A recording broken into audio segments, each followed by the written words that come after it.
suara tuh deket dan azannya kan beda ya, suaranya bagus banget gitu. Terus gue penasaran di mana sih yang azan tuh mimbarnya tuh di mana. Tiba-tiba pas lagi raudhah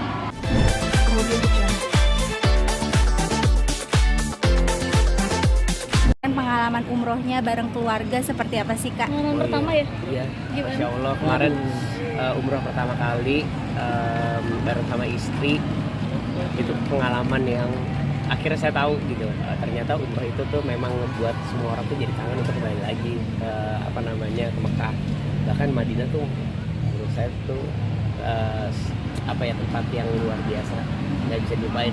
Kayak banyak kejadian-kejadian yang tadinya saya impikan terjadi, bahkan nggak saya impikan, cuman kayak dalam hati kayak nyebut kayak lucu juga ya kalau aku bisa diem di raudhah lama depan mimbar, karena aku pengen tahu kayak ngomong itu dalam hati, ya Rasul ini tempatmu ya Rasul, kalau memang diizinkan karena ini ada di sini. Terus sehari sebelumnya tuh, sebelum masuk raudhah tuh gue seneng banget sama azan di Nabawi. Di Masjid Nabawi. Terus gue ngerasa gini, setiap kali azan kenapa kayak berasa deket banget ya, suara tuh deket dan azannya kan beda ya, suaranya bagus banget gitu. Terus gue penasaran di mana sih yang azan tuh mimbarnya tuh di mana. Tiba-tiba pas lagi raudhah dapat jam dari 16.40 masuknya terkunci pas sholat maghrib. Jadi bayangin, karena terkadang cuma bisa 15 menit, 10 menit, 15 menit, gue bisa hampir sejam di situ. Wah itu cuma kayak Masya Allah, ngeliat mimbar, kasih jawaban, mendengarkan azan, sholat di dekat imam, itu udah gitu ibarat kata ini kita kasih surga dunia gitu ya. Itu yang aku inginkan. Jadi pengalaman pertama umroh nggak terlupakan sih. Kenapa sampai kira oke deh kita umroh berdua waktu itu? Sama istri. Kenapa? Karena hampir semua kan aku sama istri tuh suka traveling. Kita udah ke berbagai negara. Masa ke tempat mulanya agama kita nggak mau. Apalagi kalau dia udah berkali-kali. Kalau saya belum pernah. Baru terpanggil? Bukan baru terpanggil, sebenarnya 2013 itu sempat kesana, mau pergi ke sana udah bayar segala macam, cuman ada masalah. Waktu itu ketikulah, akhirnya nggak jadi berangkat. Menjadi berangkat justru temen aku. Di situ aku rasa kayak mungkin belum saatnya kali ya. Terus pas lagi kemarin tahun lalu dibilang yuk kita umroh, ayo udah nggak mikir panjang, ayo. Nah menuju hari H tuh udah deg-degan tuh kayak itu beneran nggak ya, diizinin nggak ya. Coba ya kerjanya sebulan sebelum itu ya kayak cuma sholat berbagi diri. Nyampe sana cuma satu selain ngedoain semua teman-teman keluarga segala macam, cuma satu, minta ampun. Karena saya punya banyak kesalahan, saya manusia biasa, saya minta ampun aja. Ada perjalanan spiritual nggak ya? Katanya sempat takut juga, katanya apa, cemas. Apa sih yang dicemasin waktu di sana? Takut apa? Banyak orang yang bilang kayak gini, akan ada banyak kejadian aneh Tar. Jadi jangan ngomong sembrono, jangan ngomong asal segala macam. Jadi even panas aja tuh aku nggak boleh ngomong panas. Tapi kalau kayak oke, terik gitu. Walaupun waktu itu nggak ngeluh gitu ya? Iya, jadi kayak ya nggak perlu. Kalau ngeluh kan katanya kan banyak orang yang bilang wah kalah dikasih lihat. Ternyata pas lagi kemarin ke sana yang aku takutkan tuh udah nggak ada, yang aku cemas itu nggak ada. Bahkan ada lagi yang sempurna kayak itu loh, nggak bisa ngeliat Ka'bah.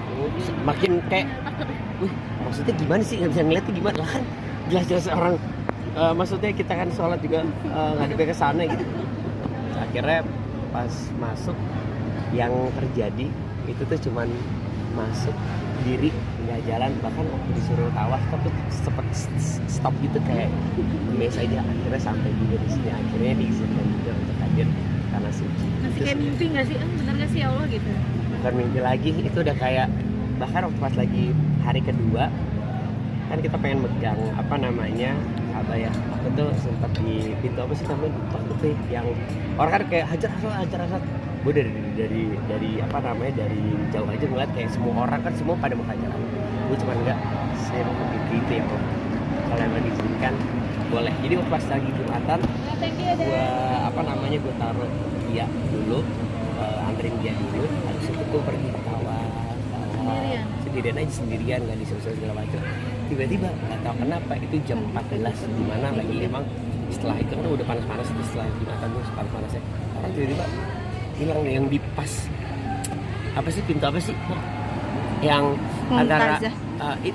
apa namanya? Mumtazah. Iya itu pintu apa? Mumtazah. Multazah ya, Mumtazah. Multazah. Emang nggak dapat pintunya, tapi ini pintu. Aku tuh dapat kayak megang bener-bener. Ya Allah kayak gini kenapa selama ini yang kiblat. Aku untuk apa berdoa untuk minta ampun itu cuma megang dak tiba-tiba dari belakang kedorong dan stuck di situ 15 menit ya udah cuma kayak minta ampun mendoain anak-anak keluarga minta supaya bisa kembali lagi ke tanah suci karena ya buat aku pribadi 2022 2023 apa yang kita sebutkan afirmasi itu kejadian dan itu tuh semua kejadian di Indonesia. Bang, ada refleksi diri nggak sih dirimu mungkin ketika udah pulang umroh ada nazar gue pengen hidup yang kayak gimana nih setelah pulang umroh atau Ada. ada taubat atau Jadi gini, gue tuh di sana tuh kita kan di sana kerjanya pasti cuma beribadah. Iya. Sedangkan sebelum ke sana ibadah masih belum bolong. Sekarang tuh udah kayak skip, nggak ntar sholat paling berapa lama sih? Lu kemarin umroh aja, lu bisa 1 jam sebelum azan tuh lu udah nyampe di situ.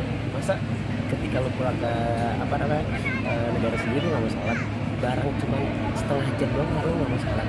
Jadi setiap kali ada azan, ayo azan, lu manggil kalian biasa manggil kalian, manggil dia kita sholat. banyak Kata- perubahan yang terjadi berarti ya setelah pulang umroh. Banyak, mulai dari perkataan juga.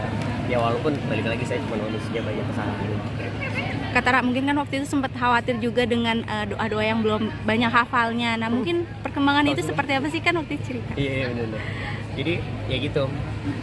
Aku bilang sama Ustadznya, Ustadz, saya ngaji juga belum bagus. Saya nggak tahu banyak doa. Yang saya tahu ini.